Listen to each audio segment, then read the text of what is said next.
I guess I'll just start with that. We really appreciate all the great treatment we've had here in Frisco and the hospitality. It's everything from getting to the hotel and getting welcome to how welcome everybody that's associated with running this game here at Toyota Stadium's been. And then I congratulate South Dakota State. Coach Rogers and the crew have done just a great job. What a terrific run-up to this game. Unbelievable job this season by them, and it's a privilege for us to be here and have a chance to compete in the game against them. So with that, I like our team. We've done a nice job. We've worked hard. I think our guys are looking forward to the game on Sunday, and hopefully we have a good performance because we're going to need that to compete with South Dakota State. Thank you so much, Coach. Okay, we'll go just like we did this morning. We'll have the microphones being passed around. Once again, if you have a question, raise your hand and start off with your name and affiliation. We do have folks on Zoom that are tuning in this afternoon. So any folks on Zoom that have a question, please raise your hand, and we will get to you as soon as we can. So we'll start off right here. Craig, lead us off. Coach Craig Haley from Stats Perform. Hey, Craig. Hi. You've talked about some of the terrific things your team has done throughout the year. What's the one aspect that your team has really done best in your eyes? Well, I think we've been good enough in certain aspects of this to be here in the past couple of years, but haven't been able to do it. So I'd say the number one thing we've done is stay healthy, and not that we haven't had any injury or lost guys, but we haven't lost multiple people at the same position and wound up decimated. That's probably the best thing we've done. The other thing we've done well is we've played. I hate the term complementary football, but we've done that. We've played well in all three phases. After September, you had some close games, and then you had a loss at Northern Arizona. When you started to get on a roll, what did you see in your players that just was so refreshing that maybe was a burden earlier on when you weren't playing as well as you could? Well, first of all, the goal isn't to play your best football on September 1st. The goal is to improve through the season, and I think we just kind of personify what happens when you stick with things and you keep working and you persist. We'll go ahead. Here on the left, second row. Sean Radio, SWX Montana. Coach, heard a lot about you, Sean. Not much good. Knew that was going to come. You said obviously you love the this long break in between to game plan and stuff. Now that you've been down here and been able to kind of experience kind of the lead up to it, how much have you been able to appreciate that? And then also maybe, do you think you'd appreciate it as much now being kind of an older veteran coach than maybe if you came earlier? Just had to throw the age thing in there. You started All it. right. True. Well, this has been great for our guys. This is a bowl trip to a degree where you can come down to the bowl site and the game site and, continue to prepare and enjoy the camaraderie and get acclimated to the surroundings. Excuse me. So I think that's been terrific for our guys. You distracted me with calling me old. But, it's a different preparation for us. Kent and I were just talking about it. When we used to have to do this, a lot of times we'd play on Saturday, like the James Madison game. I think we played on Saturday. I'd fly all the way back across the country, and then I would leave the game, stop by the tailgate, say hi to my wife, and then go in and start watching film, have a Monday practice on Sunday, Tuesday practice on Monday, and then get on a plane and go play the game on Friday in Chattanooga. So, we didn't have great ability to prepare, much time to do that, and this has been a lot more smooth for us in that regard. Okay, let's go over on the right, first row. Hey, Bobby. Greg Rockach from MTN Sports. This is your fourth time here as a head coach. The previous three did not go the way you wanted them to. What are your thoughts on being back, and just maybe how you're approaching this game versus those other three? Well, so I won't be redundant on the preparation, okay? I mean, that's different, certainly. I mean, you play every game to win. Each game plan's different. This lead up and the prep, as I mentioned, is completely different than those games. But I mean, when you get to this game, the team, as I mentioned when I first sat down, the team on the other side's always good, and you have to go. As simple as it may sound, both teams are good football teams. You have to go play well to win the game. If you don't play well, there's no way you're going to win it. So you have to go play well and get a couple of breaks, and that's the way it goes. I mean, the team we're playing is won 28 straight. They're awfully good. You have follow-up? Go ahead. Follow-up. Is legacy anything that you think about in terms of your coaching career at the university, and how much would it mean maybe for you to come away with a win on Sunday? Yeah, to contradict Sean, legacy's for old guys, and I'm not there yet. Okay, we'll come here to the left, first row. Hey, Bobby. Frank Agola with the Missoulian newspaper. Can you speak to the late Don Reed, just the impact he made on you in your coaching career, and then how would you describe the impact he made into launching the Montana Grizzlies into the type of program they've become now? You bet, Frank. Thanks for bringing that up. I was going to touch on that at the end if somebody didn't, so thank you. Obviously, Coach Reed passed, I think, pretty much while we were in the air coming down here, and Coach Reed had an unbelievable impact on a lot of people. Just a truly great man and a great guy. He got me going in coaching, along with several guys on our staff. Just a wonderful human being, and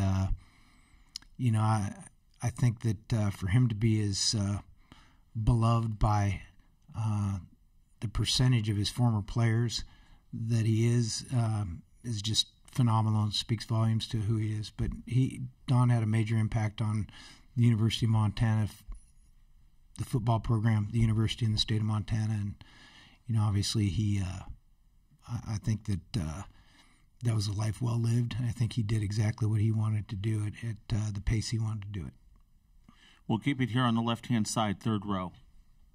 Coach Zach Borg with Dakota News Now at Sioux Falls. I heard you last week mention you sat a little bit with John Stiegelmeier last year after he won the national title. Obviously, he invested a lot of time in that program and kind of got over and won that title a year ago.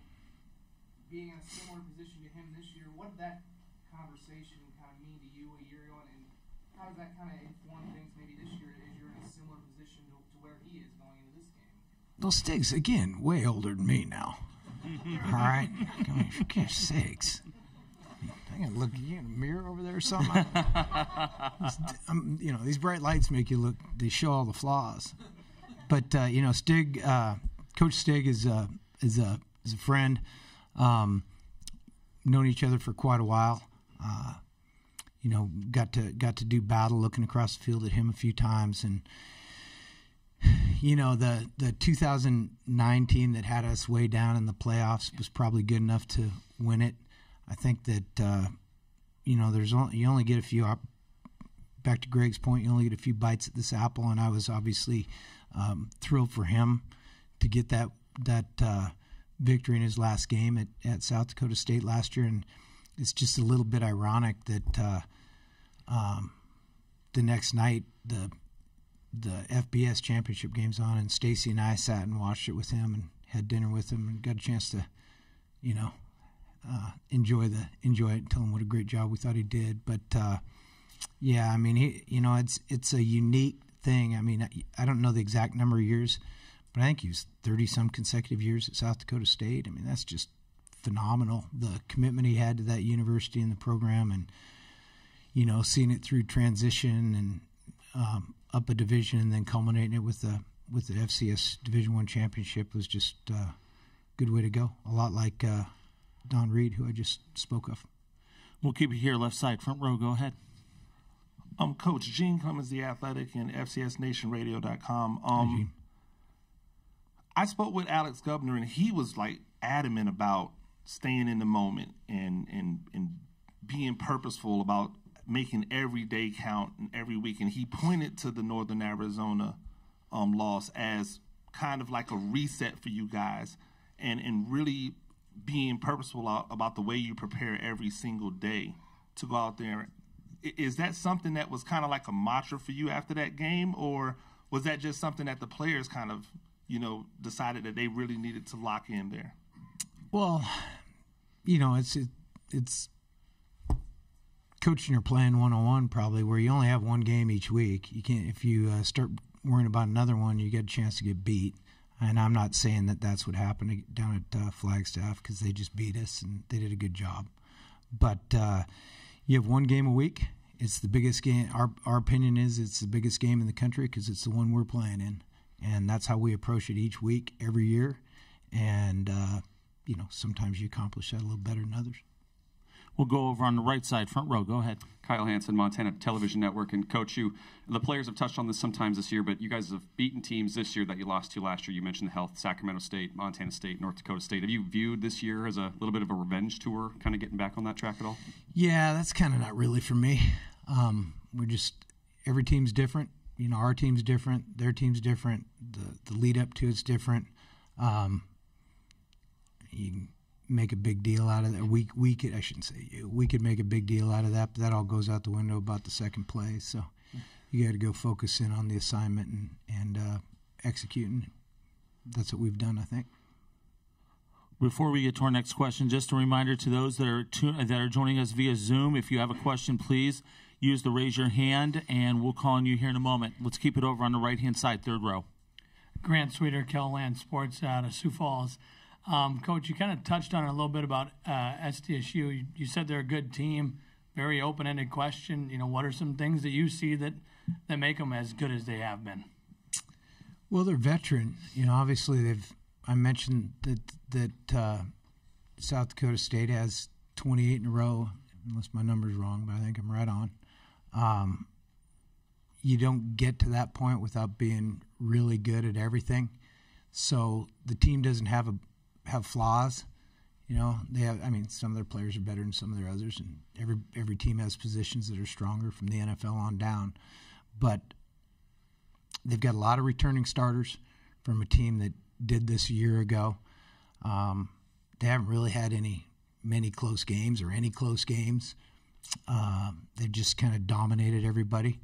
I think that's probably what they expected coming into the season, knowing what they had coming back. I think they're really into the detail of what they're doing. Everybody that we've had 3 weeks, so I've watched a lot of them, offense, defense, kicking. I think everybody has an understanding of what they're trying to accomplish schematically. They know what the guy to the right and the left of them are doing, and then they play hard, physical. They do things that we kind of espouse ourselves and admire in football teams. They do it. We'll keep it over on the right side, second row. Bobby, it's Fritz Neighbor from the Dealey Interlake in Montana. If I can swing it back to Don Reed just for a moment. Sure. He had a list of 7 things that he kept off on his office wall. I never took a photo of it, so I'm paraphrasing. But one of them was about special teams winning at least one game a year. I wonder if you remember that. 2 games a year. 2 games a year. See, I was wrong. It's in our special teams book. Okay. I've plagiarized a whole bunch from Don over the years. So. That was kind of my question. That you've kind of made a mark as a special teams coach as well as being a head coach. Is it thanks to Don Reed? Is it in spite of? I always kind of avoided it when I was around Coach Reed, just because I wasn't interested in it. And then when I went to UCLA, Coach Donahue wrote me in, and that's where I kind of got going on it. I used to run the other direction when Coach Reed would come. I should have listened. My attitude about it put me 3 years behind, or 2. But Coach emphasized it. Obviously, it was his thing, and I think I always took it from Coach that it was he really truly believed it was a third of the game. And to follow up, South Dakota State, we've talked about the quarterback and their defense, but their special teams, including a pretty dynamic punt returner, seem like a tough task. Can you speak to that a little bit? Yeah, and it's going to be redundant to what I just talked about, but they're good in all 3 phases, meaning they're really good in the kicking game. They play well week in, week out. Again, everything they do is hard to pick apart in terms of trying to find a hole or something to take advantage of. They just don't give up much, and they take a lot in the return game. And we got problems everywhere when we look at these guys trying to game plan them, and the kicking game's one of those. Keep it over on the right side, front row this time. Jay Cohn, MTN News and Sports. Bobby, good to see you. Jay, good to see you, man. I didn't see you sneak in there. At the start of the season, you shuffled your coaching staff a little, gave everyone new responsibilities. That turned out pretty good. It's even better than you thought it might. Well, I'll go back to front on that, Jay. I don't think anything ever turns out better than you thought it might, or else you wouldn't have done it, right? So you do things because you think they're going to be highly productive, or else you don't do it. You do something else. But I do, you and I have talked about this earlier in the year. We have everybody, I think, Justin Green coaching a different phase or position, what we're doing. I think it's worked out obviously well. We're sitting here with 13, 14 wins, whatever it is. So that's been good. I think it speaks volumes to how our staff is, how they're receptive to doing different things. And, it goes back to my response to Fritz on the special teams question, or Coach Reed. you take things, this is something that years and years ago when I was an assistant at Colorado, I got to talk to Joe Paterno about some head coaching things. And Coach Paterno they never had much turnover on their staff for a long period of time, and he would shuffle guys offense to defense and position to position, and said it was really productive. And I kind of memory banked that in the 90s. Quick follow-up, if I could. Wayne Hogan wrote a great piece about the interview, he called it, when I'm sure you read that article. What's your memory of that interview, which he said still stands out as one of the greatest interviews he's conducted? Oh, when I interviewed with those guys for the job the first time? Yeah. I owe Hogan a phone call. I need to call him.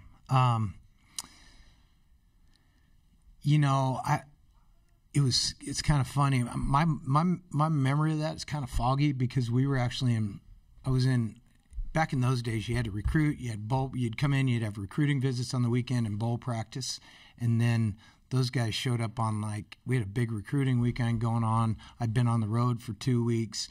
We had practice that day, and then I had to go meet those guys at the Marriott in Seattle, and I was kind of shocked when he and I talked about it afterwards. They thought I was totally prepared. I thought I was wholly unprepared at the time. So, I don't know. Whatever I did clicked because they hired me. Grateful for that, of course. Let's go on the left-hand side, back row. Coach Lucas, FCS Nation Radio. Where are you, Luke? There you go. Nation Radio.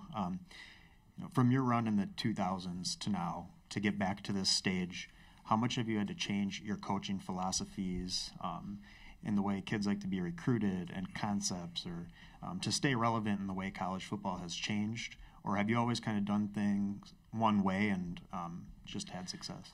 Well, I would never say we've ever done things one way. I think that we have always adapted and evolved, whether it's scheme or recruiting or practice habits or training or whatever.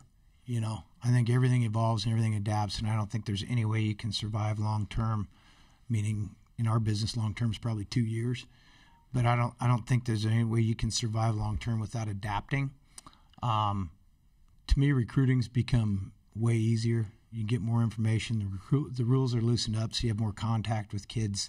They don't talk anymore, so all you have to do is send them a direct message or something. That's called communicating. So that's become less cumbersome. We've evolved. Everything we do is evolutionary, and we'll change stuff this offseason. We have time for one more. Left side, back row. Coach, this is the third straight year that the participants in this title game have come from the Dakotas and Montana. Obviously, every other level we've kind of seen a little more diversification, but it seems like between these states there's pretty hot competition right now. What do you think it is about these states that seems to be breeding such a high level of football and championship quality football right now in this particular window of time?